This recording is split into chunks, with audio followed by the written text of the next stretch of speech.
कभी आपने महसूस किया है कि लोग हमें समझते कम हैं और जज ज्यादा करते हैं। कई बार हम खुद भी अपनी ही भावनाओं और फैसलों के कैदी बन जाते हैं। यही सच्चाई इंसानी जिंदगी की सबसे गहरी परत है और इसी को खोलती है the laws of human nature, जिसे लिखा है रॉबर्ट ग्रीन। इस किताब का मकसद है आपको लोगों को समझने की ताकत देना, ताकि आप उनके व्यवहार के पीछे छिपी असली वजह पहचान सके और खुद को भी बेहतर बना सके। इसे बताया गया है कि इंसान अक्सर अपनी भावनाओं के कारण गलत फैसले लेता है, जैसे गुस्सा, अहंकार, जलन और असुरक्षा। और अगर आप इन भावनाओं को समझ ले, आप अपनी जिंदगी को ज्यादा कंट्रोल कर सकते हैं।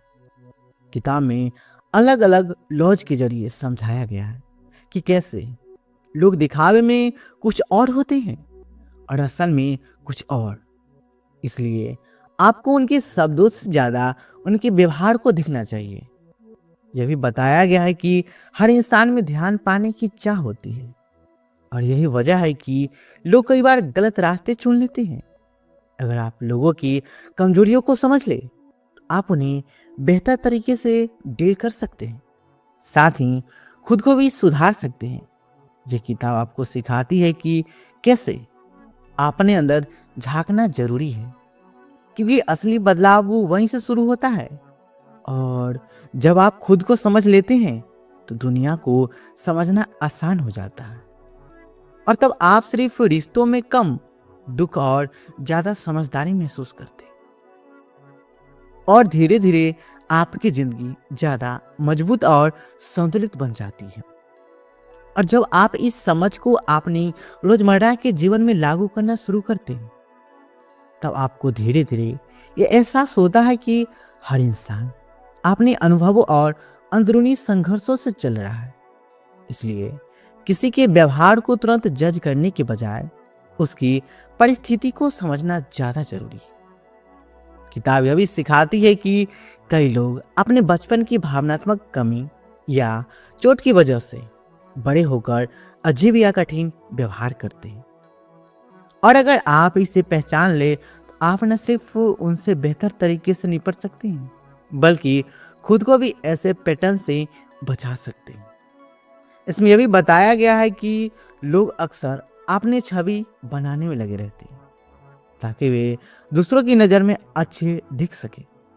लेकिन असली ताकत तब आती है जब आप अपनी नकली दिखावे को छोड़कर अपनी असली पहचान को स्वीकार करते हैं और उस पर काम करते हैं।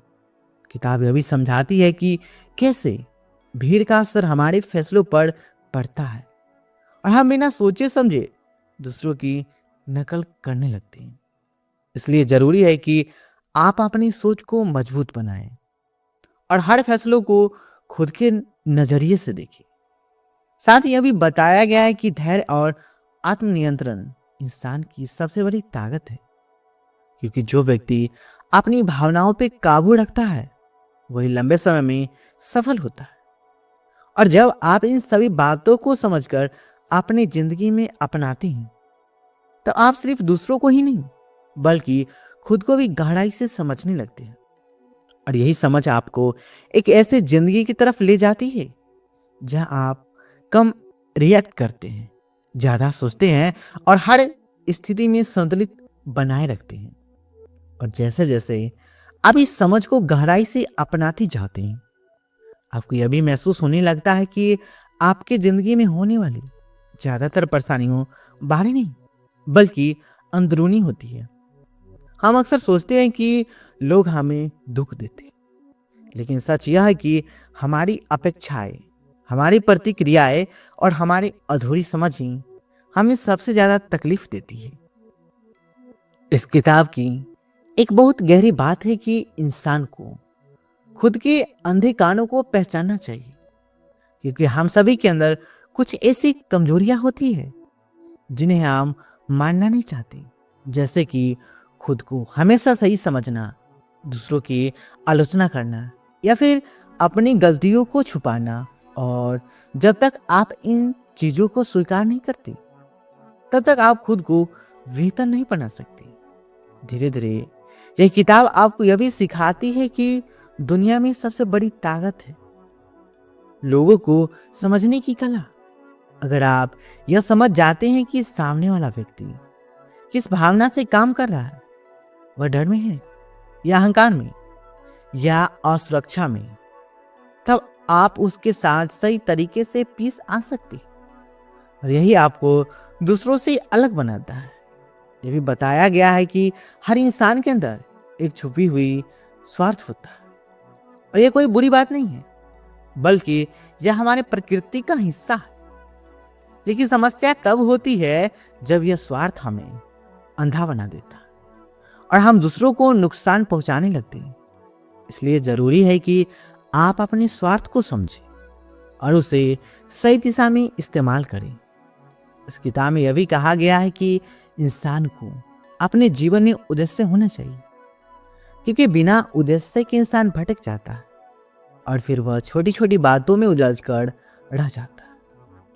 जब आपके पास एक स्पष्ट लक्ष्य होता है तो आप दूसरों की बातों से कम प्रभावित होते हैं और अपने रास्ते पर ज्यादा ध्यान देते हैं और यही आपको अंदर से मजबूत बनाता है। इसके साथ ही यह भी समझाया गया है कि असली आत्मविश्वास दिखावे से नहीं आता, बल्कि अपनी क्षमताओं को जानने और उन्हें लगातार बेहतर करने से आता है। जो लोग सिर्फ बाहर से मजबूत दिखते हैं वे अंदर से कमजोर होते हैं और थोड़ी सी आलोचना भी उन्हें हिला देती है। इसलिए जो व्यक्ति खुद को जानता है वह किसी भी परिस्थिति में स्थिर रहता है।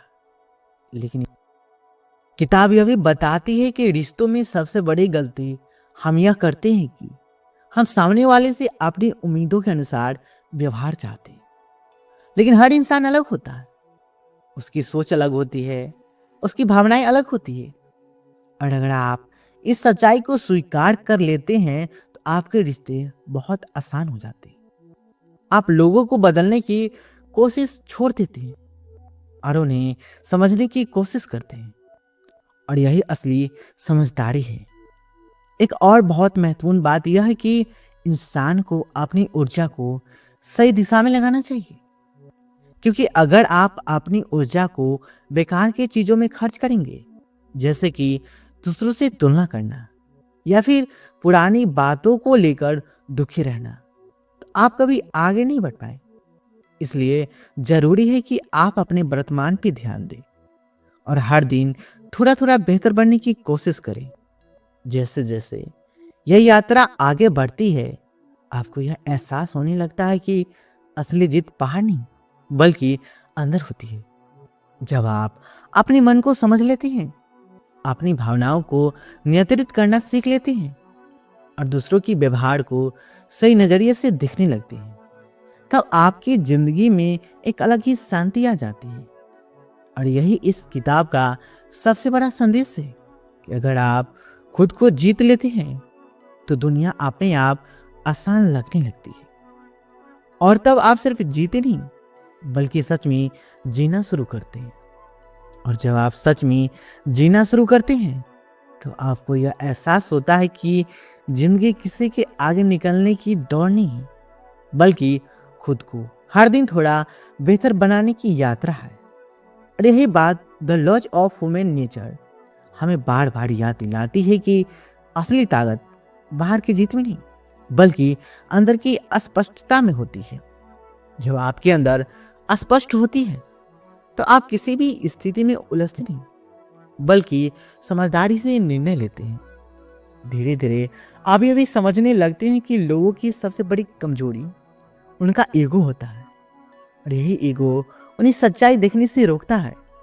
इसलिए अगर आप जीवन में आगे बढ़ना चाहते हैं तो आपको अपने अहंकार को पहचानना होगा, उसे नियंत्रित करना होगा, क्योंकि जब आप खुद को सबसे ऊपर समझने लगते हैं तो आप सीखना बंद कर देते हैं और जैसे ही सीखना बंद होता है विकास भी रुक जाता है।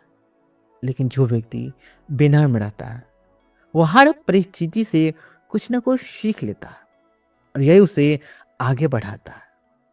इस यात्रा में एक और सच्चाई सामने आती है कि लोग अक्सर आपके बारे में उतना नहीं सोचते जितना आप सोचते हैं।